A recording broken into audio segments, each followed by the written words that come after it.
हाय दोस्तों, स्वागत है आपके अपने चैनल जीके बाई युवराज में दोस्तों। साथ साथ में दोस्तों हमारे आज के वीडियो में भी दोस्तों आप सभी का बहुत बहुत स्वागत है। आज हम पढ़ेंगे दोस्तों एक नया टॉपिक। उस टॉपिक का नाम है प्रस्तावना। तो ये इस टॉपिक का नाम तो आपने सुना होगा दोस्तों। इसी के बारे में दोस्तों आज के इस वीडियो में हम देखने वाले हैं, पूरा डिटेल से देखेंगे, क्योंकि प्रस्तावना के से लेकर क्वेश्चन दोस्तों हर पेपर में पूछे जाते हैं, तो इसके बारे में जानकारी रहना जरूरी है। तो वीडियो को दोस्तों पूरा जरूर देखिए। तो बिना देर के साथ दोस्तों ये वीडियो शुरू करते हैं। तो हम प्रस्तावना को दोस्तों विस्तार से पढ़ेंगे, परंतु उससे पहले हम जनरल नॉलेज के लिए हम देख लेते हैं भारत का संविधान और उद्देशिका। उद्देशिका ये होती है प्रस्तावना, चाहे उद्देशिका कहो या प्रस्तावना कहो दोस्तों। तो हम भारत के लोग भारत को एक संपूर्ण प्रभुत्व संपन्न समाजवादी पंथ निरपेक्ष लोकतांत्रिक गणराज्य बनाने के लिए तथा उसके समस्त नागरिकों को सामाजिक, आर्थिक और राजनीतिक न्याय, विचार, अभिव्यक्ति, विश्वास, धर्म और उपासना की स्वतंत्रता, प्रतिष्ठा और अवसर की समता प्राप्त करने के लिए तथा उन सब में व्यक्ति की गरिमा और राष्ट्र की एकता और अखंडता सुनिश्चित करने वाली बंधुता बढ़ाने के लिए दृढ़ संकल्प होकर अपनी इस संविधान सभा में आज तारीख 26 नवंबर 1949 ईस्वी को एतत् द्वारा इस संविधान को अग्रीकृत अधिनियम और आत्मा प्रेरित करते हैं। ये सभी दोस्तों हमें पता रहना चाहिए, ये हमारे जनरल नॉलेज के लिए आवश्यक है। तो अब हम दोस्तों जो प्रस्तावना है उसको विस्तार से देखेंगे। प्रस्तावना क्या है? संविधान की प्रस्तावना क्या है? तो प्रस्तावना क्या है? संविधान का परिचय है। क्या है दोस्तों? जो प्रस्तावना है दोस्तों वह संविधान का परिचय है, संविधान का प्रवेश द्वार है और संविधान की भूमिका है। क्या क्या है दोस्तों प्रस्तावना दोस्तों संविधान का परिचय है, संविधान का प्रवेश द्वार है और संविधान की भूमिका है। यह हम कह सकते हैं कि संविधान से क्या तात्पर्य है। तो संविधान प्रस्तावना से क्या तात्पर्य है, तो ये सब है दोस्तों तात्पर्य। अब दोस्तों प्रस्तावना की भाषा कहाँ से ली गई है?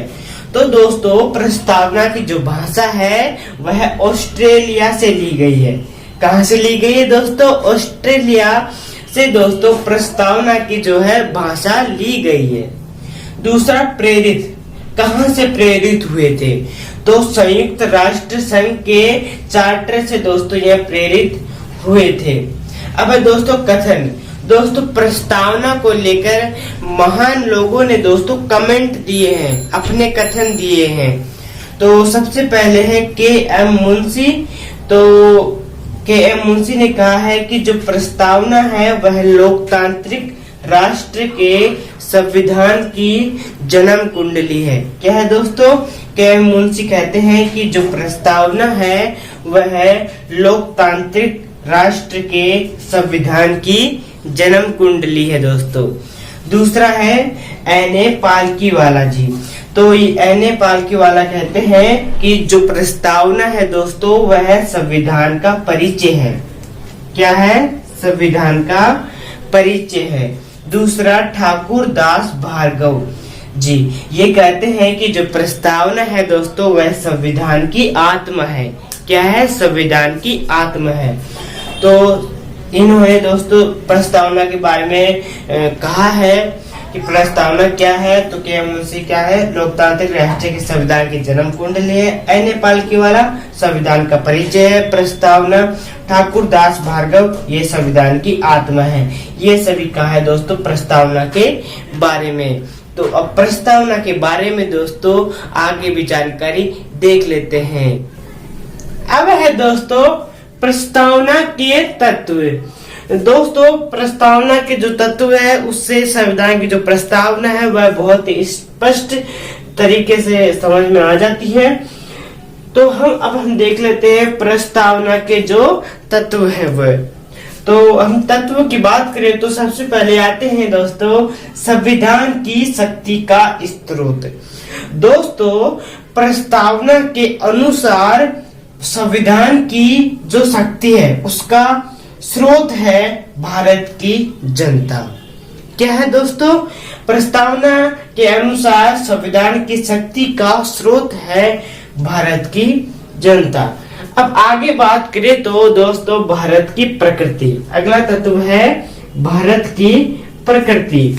दोस्तों प्रस्तावना के अनुसार भारत क्या है? भारत एक संप्रभु राष्ट्र है, संप्रभु राष्ट्र है दोस्तों भारत। प्रस्तावना के अनुसार दोस्तों भारत एक संप्रभु देश या राष्ट्र है।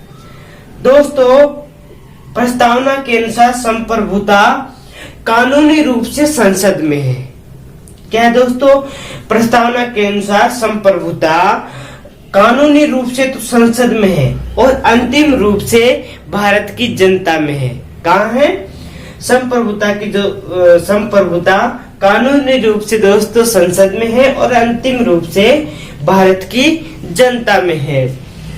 दोस्तों अब है अगला बात करें तो भारत कैसा देश है? भारत कैसा राष्ट्र है? भारत लोकतंत्र राष्ट्र है। प्रस्तावना के अनुसार दोस्तों भारत एक लोकतांत्रिक राष्ट्र है।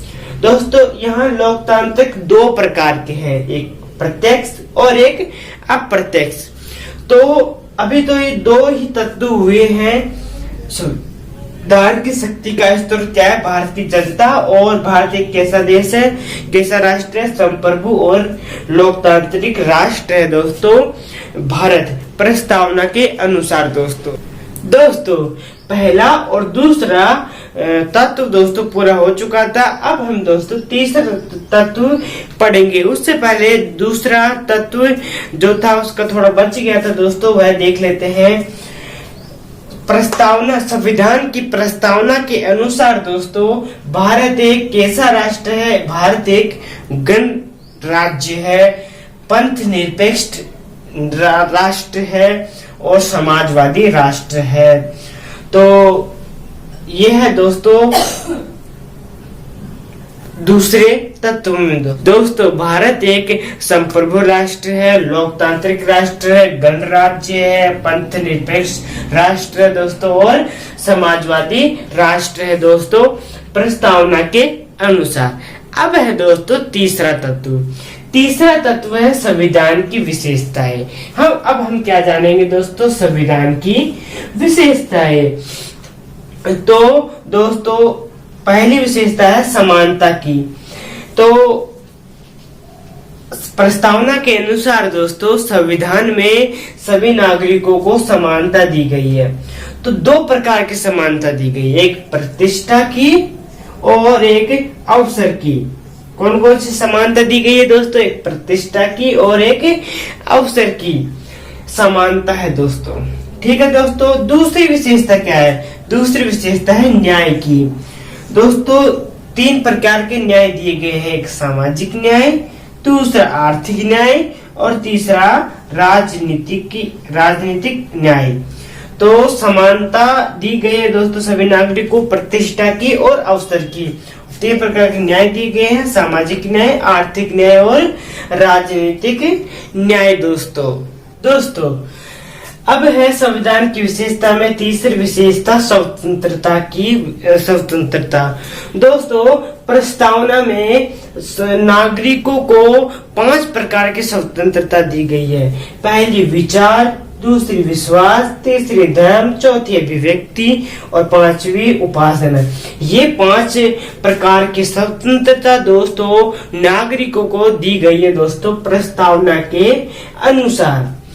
तो तीसरा तत्व दोस्तों पूरा हो गया है। अब चौथा तत्व है संविधान पारित करने की तिथि। तो आप सभी को पता रहना चाहिए दोस्तों कि संविधान पारित करने की तिथि है 26 नवंबर 1949। क्या है दोस्तों? 26 नवंबर 1949 1949 को दोस्तों संविधान पारित हुआ था। क्या हुआ था? संविधान पारित हुआ था दोस्तों। तो इसी दिन दोस्तों संविधान पारित हुआ था। तो ये थे दोस्तों प्रस्तावना के तत्व। संविधान की जो प्रस्तावना है दोस्तों, उसके तत्व दोस्तों हमने देख लिए हैं। अब दोस्तों प्रस्तावना को लेकर दोस्तों समय समय पर कई विवाद हुए। जैसे कि पहला विवाद हुआ था दोस्तों बेरुबारी और भारत संघ के बीच में 1960 में विवाद हुआ था दोस्तों। क्या हुआ था? विवाद हुआ था बेरुबारी और भारत संघ के बीच में 1960 में दोस्तों प्रस्तावना को लेकर विवाद हुआ था, जिसमें सर्वोच्च न्यायालय ने अपना निर्णय सुनाया था कि प्रस्तावना संविधान का भाग नहीं है। और यह भी कहा था दोस्तों सर्वोच्च न्यायालय ने कि संसद प्रस्तावना में संशोधन नहीं कर सकती। ये निर्णय आया था दोस्तों इस विवाद में सर्वोच्च न्यायालय का। समझ में आ गया। दूसरा केशवानंद भारती और केरल राज्य के बीच में दोस्तों 1973 में विवाद हुआ था प्रस्तावना को लेकर। इस विवाद में दोस्तों 68 दिन सुनवाई चली थी। कितने दिन? 68 दिन दोस्तों इस विवाद में सुनवाई चली थी। और सर्वोच्च न्यायालय का फैसला दोस्तों 24 अप्रैल 1973 में आया था। सर्वोच्च न्यायालय का फैसला था कि प्रस्तावना संविधान का भाग है। इस विवाद में सर्वोच्च न्यायालय ने कहा था कि प्रस्तावना संविधान का भाग नहीं है, परंतु इस विवाद में दोस्तों सर्वोच्च न्यायालय ने कहा कि प्रस्तावना संविधान का भाग है। ठीक है दोस्तों। दूसरा, इस संसद प्रस्तावना में संशोधन कर सकती है। क्या कर सकती है दोस्तों? जो संसद है वह प्रस्तावना में संशोधन कर सकती है, लेकिन उसके मूल ढांचे में संसद संशोधन नहीं कर सकती। ये फैसला आया था दोस्तों सर्वोच्च न्यायालय का 24 अप्रैल 1973 में। इस फैसले में दोस्तों 13 न्यायाधीश थे। 13 न्यायाधीश थे। इसमें 6 विपक्ष में थे और 7 पक्ष में थे। इस फैसले के 7 पक्ष में थे और 6 विपक्ष में थे दोस्तों। तो ये विवाद हुए थे दोस्तों प्रस्तावना को लेकर। पहला बेरुबारी और भारत संघ के बीच में 1960 में, और दूसरा केशवानंद भारती और केरल राज्य के बीच में 1973 में। और भी कई विवाद हुए दोस्तों प्रस्तावना को लेकर। तो दोस्तों प्रस्तावना को लेकर कई विवाद आने लगे थे। तो प्रस्तावना में दोस्तों पहला संशोधन किया गया। 42वां संविधान संशोधन 1976 में दोस्तों किया गया प्रस्तावना में। तो इस संशोधन में दोस्तों प्रस्तावना में 3 शब्द जोड़े गए। कितने शब्द? 3 शब्द जोड़े गए। एक समाजवाद का, दूसरा पंथ निरपेक्षता का, तीसरा अखंडता का। ये 3 शब्द दोस्तों इस संशोधन में प्रस्तावना में जोड़े गए। 42वां संविधान संशोधन में 3 शब्द जोड़े गए दोस्तों। तो दोस्तों हमारा जो प्रस्तावना का टॉपिक है वह पूरा हो चुका है। आप सभी को प्रस्तावना जो टॉपिक है वह समझ में आ गया होगा, मुझे पूरा विश्वास है। तो दोस्तों मिलते हैं अगले वीडियो में। अगले वीडियो में हम नया टॉपिक पढ़ना शुरू करेंगे। तो दोस्तों मिलते हैं अगले वीडियो में। तब तक के लिए सभी दोस्तों को जय हिंद, जय भारत।